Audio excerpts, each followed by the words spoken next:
अस्सलाम वालेकुम viewers, I am Hina Mahjabeen. I hope you all will be fine. हम study कर रहे हैं MGT 201 फाइनेंशियल मैनेजमेंट का कोर्स, जिसका है module number 5 financial analysis tools and topic number है 95 प्रॉफिटेबिलिटी एनालिसिस पार्ट नंबर 2। क्योंकि हम प्रीवियस लेक्चर से ही प्रॉफिटेबिलिटी एनालिसिस पढ़ रहे हैं और आज हमने देखना है प्रॉफिटेबिलिटी जो रेशोज़ हैं वो कौन कौन सी है और इन डिटेल पढ़ेंगे। बट टुडेज़ लेक्चर स्टार्ट करने से पहले अगर आप मेरे चैनल पर न्यू हैं देन प्लीज़ मेरे चैनल को सब्सक्राइब कर दें और बेल आइकन को क्लिक करना मत भूलेगा, ताकि upcoming lectures, different assignments, quizzes and papers के नोटिफिकेशंस आप तक पहुंच जाएं।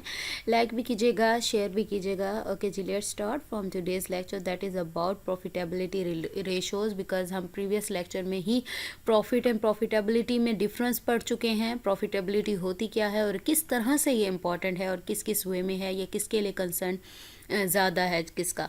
तो आज है हमारी प्रॉफिटेबिलिटी रेशोज़, जिसमें 2 रेशोज़ आती हैं। एक आती है मार्जिन रेशोज़ और दूसरी आती हैं रिटर्न रेशोज़। ठीक है, तो इनको 1 बाय 1 हम पढ़ेंगे कि मार्जिनल क्या होती हैं और रिटर्न रेशोज़ क्या होती हैं। First one is margin ratios. Margin ratios are actually reflecting the performance of the management of the company. It means that marginal ratios are those in which we compare our profit with the sales or revenue, see that ultimately how much profit has been earned from that sales or revenue. यानी हमारी जो sales वगैरह होते हैं, क्योंकि हम चीज़ें बेचते हैं ना, इनकम कमाते हैं, तो उसको हम अपने प्रॉफिट के साथ यानी आप करते हो उसके साथ कंपेयर करते हो कि कितनी अर्निंग हमने इन सेल से की है। ठीक है, तो सेल्स और रेवेन्यू के साथ कंपेयर करते हैं और देखते हैं इसमें मार्जिनल रेशोज़ में that a business has generated, because higher revenue में नॉट गारंटी हायर प्रॉफिट। ज़रूरी नहीं है कि अगर आपने इनकम ज़्यादा है आपकी या रेवेन्यू वगैरह ज़्यादा है तो प्रॉफिट भी ज़्यादा हो, क्योंकि कंडीशंस होती हैं, उस पर डिपेंड करता है आपका प्रॉफिट। तो इसलिए गारंटी नहीं है कि हायर जो रेवेन्यूज़ हैं वो आपका हायर प्रॉफिट ही जनरेट करें। As we have talked about determine the amount of profit we have to subtract. मैंने यहाँ पर अमाउंट ऑफ प्रॉफिट ये प्रीवियस लेक्चर में ही आप लोगों को बताया था कि प्रॉफिट क्या करते हैं, रेवेन्यू में से कॉस्ट ऑफ गुड्स सोल्ड, या ये देखें टू सबट्रैक्ट द कॉस्ट और एक्सपेंसेस फ्रॉम द रेवेन्यू और सेल्स। प्रीवियस लेक्चर में प्रॉफिट का जो फॉर्मूला किया था revenue minus cost of goods sold की थी, या फिर हमने कहा था कि एक्सपेंसेस को माइनस करें, ऑपरेटिंग एक्सपेंसेस भी हो सकते हैं, उसके लिए अलग ग्रॉस प्रॉफिट या इसका फॉर्मूला बताया था। And if the management of the company will be much efficient that it will much efficiently control its cost और expenses, as a result it can earn that much percentage of profit from the sales और revenue. मैंने अभी कहा कि ज़रूरी नहीं है कि जो आपके हायर रेवेन्यू हैं यानी हायर इनकम है वो आपके हायर प्रॉफिट जनरेट करे। तो ये किस पे डिपेंड कर रहा है कि वो कहता है अगर तो कंपनी इतनी अच्छी एफिशिएंट है कि वो अपने जो कॉस्ट और एक्सपेंसेस है उनको कंट्रोल कर सकते हैं, यानी ज़्यादा हद से ना बढ़ें उनके एक्सपेंसेस या कॉस्ट जो है, तो अगर कंट्रोल करती है देन जितनी ज़्यादा वो रेवेन्यू या इनकम अर्न करती है उससे वो अपना ज़्यादा से ज़्यादा प्रॉफिट उतना ही एफिशिएंट अर्न कर सकती है। So margin ratios are basically related to the performance of management, कि उसकी परफॉर्मेंस कैसी है। परफॉर्मेंस अच्छी है यानी मैनेजमेंट एफिशिएंट है, अपनी कॉस्ट और एक्सपेंसेस को बैलेंस रखती है, देन ही वो उससे प्रॉफिट अर्न कर सकती है। They are the ones who are concern about this ratios, और यही लोग हैं जो कंसर्न होते हैं, क्योंकि मैनेजमेंट जब परफॉर्मेंस की बात आती है तो मैनेजमेंट इस बात का ज़रूर ख्याल रखेगी कि उनकी परफॉर्मेंस पर बात ना की जाए, कि उनकी परफॉर्मेंस को ये ना कहे कि अच्छी नहीं है। But higher margin businesses are somewhere everybody would like to invest, meaning that such business which has more margins or profit then everyone want to invest in it. भाई मार्जिन ज़्यादा है, ज़्यादा प्रॉफिट अर्निंग कर रही है, तो क्या है हर कोई यही चाहेगा कि उसी बिज़नेस में इन्वेस्ट की जाए, अपने पैसे या फाइनेंसिंग वगैरह इन्वेस्टमेंट की जाए कि जो बिज़नेस ज़्यादा अर्निंग कर रहा है यानी ज़्यादा प्रॉफिट अर्न कर रहा है। ऑब्वियसली हम लोग भी यही चाहेंगे। ये तो नहीं है कि डूबते हुए बिज़नेस में कोई कहेगा कि मैं उसमें कर दूँ अपनी इन्वेस्टमेंट, तो नहीं, ऐसा नहीं है, बल्कि हर कोई ऐसा बिजनेस चाहेगा जो ज़्यादा से ज़्यादा अर्निंग करता हो या प्रॉफिट अर्न करता हो, उसमें इन्वेस्टमेंट की जाए. So from the point view of lenders and shareholders, margin ratios are also important. तो लैंडर्स जो उधार देते हैं, क्योंकि वो जब उधार दे रहे होंगे तो वो ये ज़रूर देखेंगे कंपनी की कैपेबिलिटी, अर्निंग कैपेसिटी कैसी है. ये प्रीवियस लेक्चर में मैंने आपको अर्निंग पावर के बारे में भी बताया था. ठीक है, शेयर होल्डर्स जो अपने इस बिज़नेस में पैसा लगाए हुए हैं, इन्वेस्ट किया हुआ है, उनके लिए भी ज़रूरी है, वो भी देखेंगे कि ज़्यादा से ज़्यादा, अदरवाइज़ वो विथड्रॉ करना स्टार्ट कर देंगे अपने पैसे.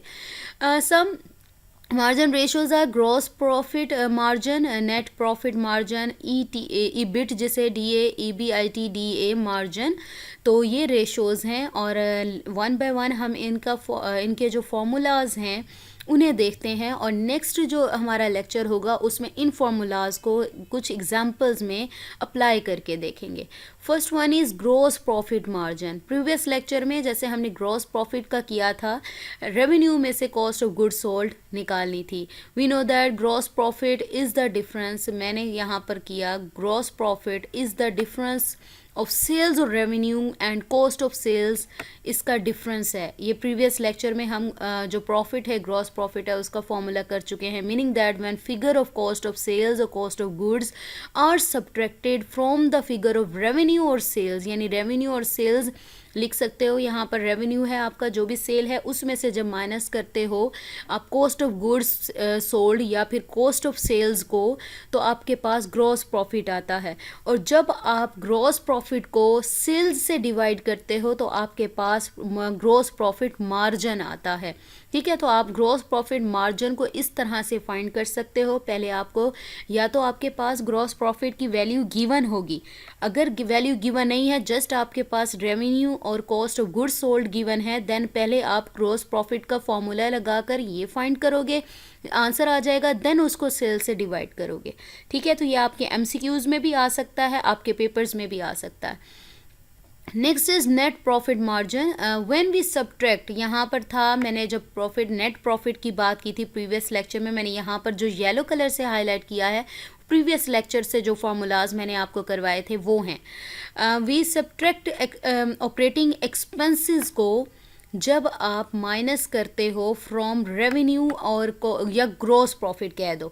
ग्रॉस प्रॉफिट, क्योंकि ग्रॉस प्रॉफिट में हम क्या करते हैं, रेवेन्यू में से कॉस्ट ऑफ गुड्स निकालते हैं. अगर मैं सिंपली नेट प्रॉफिट का फॉर्मूला करूं तो revenue minus cost of goods sold minus operating expenses आएगा. लेकिन आप पूरा पूरा ना भी लिखो तो आप इसको लिख सकते हो net profit is equal to gross profit, जो पूरा ये कैलकुलेशन की हुई, माइनस ऑपरेटिंग एक्सपेंसेस. इसमें एडमिनिस्ट्रेटिव एक्सपेंसेस हो सकते हैं, जनरल हो सकते हैं, मार्केटिंग, सेलिंग एटसेट्रा. ठीक है, तो हमारे पास जो आती है वो नेट प्रॉफिट की फिगर आती है. लेकिन जब हम ये जो है हमारे पास प्रॉफिट, PAT का मतलब है, मैंने यहाँ पर ये शो किया है, PAT is equal to profit after tax, यानी इसकी एब्रिवेशन है प्रॉफिट आफ्टर टैक्स, को सेल से करते हैं डिवाइड, तो हमारे पास आता है नेट प्रॉफिट मार्जिन. ठीक है, तो ये यहाँ पर हो गया. नेक्स्ट हमारे पास है EBIT, जिसे कहा था EBIT DA margin, EBIT DA. तो ये हमारे पास कब आता है, जब हम इसको सेल से डिवाइड करते हैं. अब ये EBIT DA क्या है, अर्निंग्स, E से अर्निंग, B से बिफोर, I से इंटरेस्ट, T से टैक्सेस, D से डिप्रिसिएशन, A से एमोर्टाइजेशन. ठीक है, तो ये एब्रीवेशन याद रखिएगा. ठीक है, तो इससे सेल से डिवाइड करते हैं तो आपके EBITDA आ जाता है. नेक्स्ट हमारे पास है रिटर्न रेशोज़. अब रिटर्न रेशोज़ क्या होती हैं? रिटर्न रेशोज़, मार्जिन तो हमें हो गया ना कि हम अपने प्रॉफिट के साथ अर्निंग को कंपेयर करते हैं और देखते हैं कि कितना प्रॉफिट हमारे पास है, अर्निंग कर रही है हमारी कंपनी. बट यहाँ पर ये होता है are those ratios where we compare the amount of profit not with the revenue और sales but with the total investment और इक्विटी और टोटल वैल्यू ऑफ एसेट्स और कैपिटल, यानी हमारे पास जितने एसेट्स अवेलेबल हैं या टोटल जितनी इन्वेस्टमेंट की गई है या फिर जो इक्विटी है, यानी टोटल जो इन्वेस्टमेंट ही कह लोगे, तो उसके साथ कंपेयर किया जाता है. वहाँ पर क्या था, आप रेवेन्यू या सेल्स के साथ कंपेयर करते थे और यहाँ पर टोटल इन्वेस्टमेंट जितना पैसा लगाया गया है उसके साथ करते हो. ठीक है, तो इसकी भी कुछ रेशोज़ हैं जो कि हम डिस्कस करने वाले हैं और इसकी कैलकुलेशंस को जो अप्लाई करेंगे हम एग्जांपल्स में, वो नेक्स्ट लेक्चर में करेंगे. रिटर्न ऑन एसेट्स का फॉर्मूला है PAT, यानी मैंने प्रीवियस भी बताया अभी आपको। PAT means profit after tax, मैंने एब्रीवेशन राइट कर दी हैं साथ साथ ताकि आपको मुश्किल ना हो। PAT abbreviated as profit after tax divided by total assets, यानी टैक्स के बाद जो अमाउंट आती है उसे जब हम डिवाइड करते हैं टोटल एसेट, यानी हमारे जो इन्वेस्टमेंट है टोटल, उससे डिवाइड करते हैं तो हमारे पास रिटर्न ऑन एसेट्स आता है। Where PAT profit after tax figure is taken from the income tax. अब ये जो प्रॉफिट पैट या प्रॉफिट आफ्टर टैक्स की जो वैल्यू है, फिगर है, वो इनकम स्टेटमेंट, क्योंकि जब हम फाइनेंशियल स्टेटमेंट्स की बात कर रहे थे डिफरेंट स्टेटमेंट बताई थी, इनकम स्टेटमेंट को प्रॉफिट एंड लॉस अकाउंट भी कहते हैं, या फिर इनकम स्टेटमेंट या फिर स्टेटमेंट ऑफ कॉम्प्रिहेंसिव इनकम भी कहते हैं। और टोटल जो एसेट्स हैं वो लिए जाते हैं, उसकी वैल्यू ली जाती है बैलेंस शीट, जिसे हम स्टेटमेंट ऑफ फाइनेंशियल पोजीशन भी कहते हैं। ठीक है, ये आपको जब मैंने पढ़ाया था, जब हम फाइनेंशियल स्टेटमेंट्स का टॉपिक पढ़ रहे थे प्रीवियस मॉड्यूल में, देन मैंने आपको ऑलरेडी बताया था। Next is return on equity. Equity यानी इन्वेस्टमेंट की बात हो रही है। This is the most important ratio for the share holders because this defines the rate of return, यानी कितना रिटर्न होगा, रेट क्या रेट रहेगा। तो रिटर्न ऑन इक्विटी में आप PAT यानी प्रॉफिट आफ्टर टैक्स को, जब इक्विटी, यहाँ पर एसेट्स की बात हुई थी तो आपने टोटल एसेट्स से PAT यानी प्रॉफिट आफ्टर टैक्स को किया था डिवाइड, और जब यहाँ इक्विटी की बात होगी देन आप PAT यानी प्रॉफिट आफ्टर टैक्स को डिवाइड करोगे इक्विटी से। तो डिवाइड करने के बाद जो आपके पास आंसर आएगा वो होगा रिटर्न ऑन इक्विटी।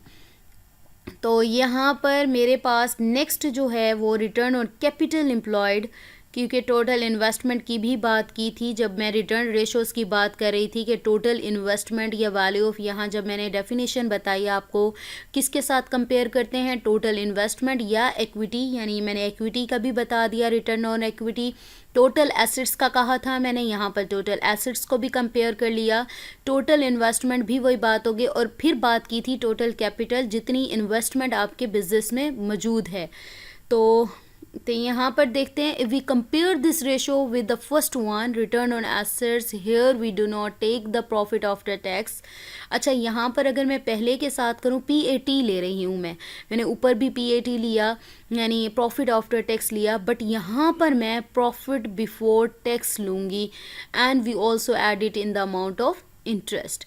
तो यहाँ पर देखें, if we add amount of interest in the profit before tax then we get the figure of EBIT। EBIT की वैल्यू निकालनी है तो EBIT यहाँ पर कैसे निकलता है, PBT यानी profit before tax plus interest करो तो EBIT की वैल्यू निकलती है, फिगर निकलती है। When we divide figure of EBIT with the total investment we return on capital employed, यानी आप टोटल एम्प्लॉयड जो है, रिटर्न ऑन कैपिटल एम्प्लॉयड है, आपने PBT प्लस इंटरेस्ट करना है, या फिर आप इसकी जगह ये जो पूरी वैल्यू है, अगर आपके पास EBIT की वैल्यू गिवन है आपके पास ऑलरेडी, तो आप इसकी जगह पर EBIT divided by total investment भी राइट कर सकते हो, क्योंकि ये पूरी वैल्यू है वो EBIT के ही इक्वल होती है। ठीक है, अगर आपको EBIT गिवन है, आपको इंटरेस्ट और PBT गिवन नहीं है, तो आपने कंफ्यूज नहीं होना। आप जस्ट क्या करोगे, EBIT डिवाइड टोटल इन्वेस्टमेंट करोगे तो देन आपके पास रिटर्न ऑन कैपिटल एम्प्लॉयड आ जाएगा। लेकिन EBIT नहीं गिवन, देन आप इसमें जो भी आपको गिवन है EBT यानी profit before tax plus interest divided by total investment कर लेना। ठीक है, सो ये तो रेशोज़ हो गई। फिर हम देखते हैं रेशोज़ क्या हैं, यानी किस तरह से या किसके लिए इम्पॉर्टेंट है। Generally we say that these ratios should be more as there will be more margins, it is more favourable for everybody. मैंने भी बात की, प्रॉफिट ज़्यादा होगा, मार्जिन ज़्यादा होगा तो हर किसी के लिए फेवरेबल होगा, हर कोई चाहेगा कि इस बिज़नेस में इन्वेस्ट किया जाए।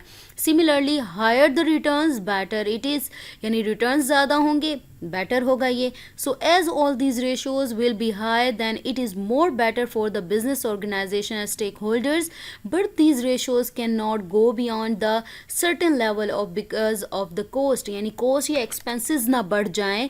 इससे बचने के लिए हम कोशिश करेंगे कि ये प्रॉफिट जो है हमारा वो रेशियोज जो हैं हमारी वो हाई ना हो. ये हाई हो जाएंगी देन कॉस्ट एक्सपेंसेस कंट्रोल करना मुश्किल हो जाएगा. Meaning that when we talk about gross profit margin की बात करूं, जैसा कि मैंने अभी कहा, then similar types of businesses has less similar in cost of production और कॉस्ट ऑफ मैन्युफैक्चरिंग और cost of sales, so there can not be more variation.